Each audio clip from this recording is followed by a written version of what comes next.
Simple yet beautiful, easy to make, but they make a statement. Our next guest says, with the right technique, you can impress your guests at any summer gathering with these mini pavlovas.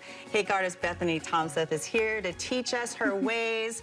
I know at first we were making sure we had our, hair tucked back. We're ready to roll up our sleeves and talk about these mini pavlovas because they really do look nice and fancy, but they are impressive, but you're saying they're doable. We can all do this. So doable. Absolutely, 100% we can do this. All right, so they've got 5 ingredients to start off with, just 5, huh? That's it, and it's super simple. The technique is simple, but you just have to know it, and then you'll look like a pastry chef. All right, I'll follow your lead What you're first gonna do, egg whites, you want them to be room temperature. Okay. That's important because you'll get a better froth on the egg whites. Any tips for getting the egg whites out?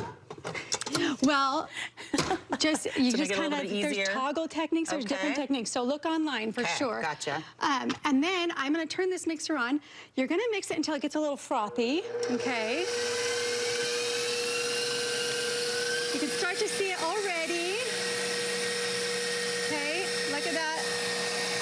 Already getting a little bit frothy. You'll have it be a little bit frothier than that. Okay. And then you're gonna take your super fine, ultra fine, or caster sugar. It's all the same thing, just different names, right? Gotcha. If you can't find that in the grocery store, you should be able to find it at your local grocery store. It might be labeled like ultra fine, but if you don't, put it in a food processor and blitz it, and it'll become this super fine sugar for you. So the caster sugar, does it just kind of give it some stability? Yes, and it's just finer so that it can integrate into the egg whites better. Gotcha. And then you're gonna do about a tablespoon at a time, let it incorporate. Okay. It's kind of a long process. You can turn the volume up a little bit more. The speed, I mean. But just for TV's sake, Yes. And so you keep doing that. It'll take a couple of minutes. And then you're really gonna flip this mixer on full force. And then you're gonna let that go for probably a good 7 minutes, actually. It seems like a lot, but you need that because you need those stiff peaks. Okay, not any sooner than that. Okay. No, and I'll show you what stiff peaks mean. Yeah, break that down. You're gonna bring your mixer out, and if it stands up straight on your mixer, then it's good.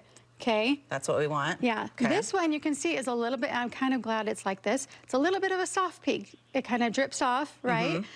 So that's a little bit of soft peak. So we could stand to even do this, but I've also folded this a couple times, so that's probably why it's a little soft peak. Okay, so now that your egg whites and your sugar is here, I usually leave it in my bowl, but for TV steak, we're doing this. We're gonna add our vanilla, clear vanilla. You can add whatever vanilla you want. Okay. And then you're gonna add an acid. This is vinegar.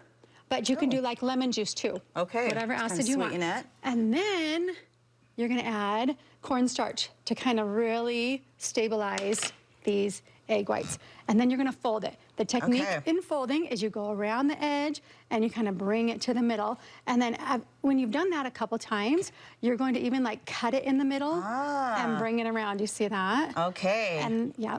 I know this is quite the process, and we've got about a minute left, so I want to make sure people can see the piping as well, because that is definitely want to get that right. Absolutely. So don't do it too much. You don't want to lose all your air, okay? Then I put it in a pastry bag with a large tip. You don't need a large tip. You just fill your pastry bag. You can cut your tip off there, whatever size you want.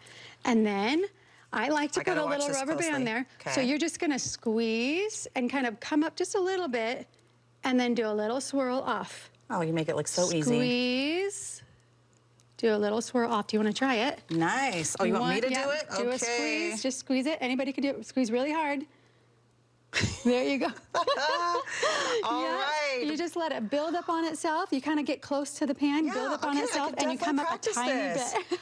Well, Bethany, where can we get the entire recipe from beginning to end and make sure that we get this right? Where can we find it? Bethany Cakes on Instagram. And then you just add your whipped cream and berries. And all the toppings. Yeah, you can even do a bar.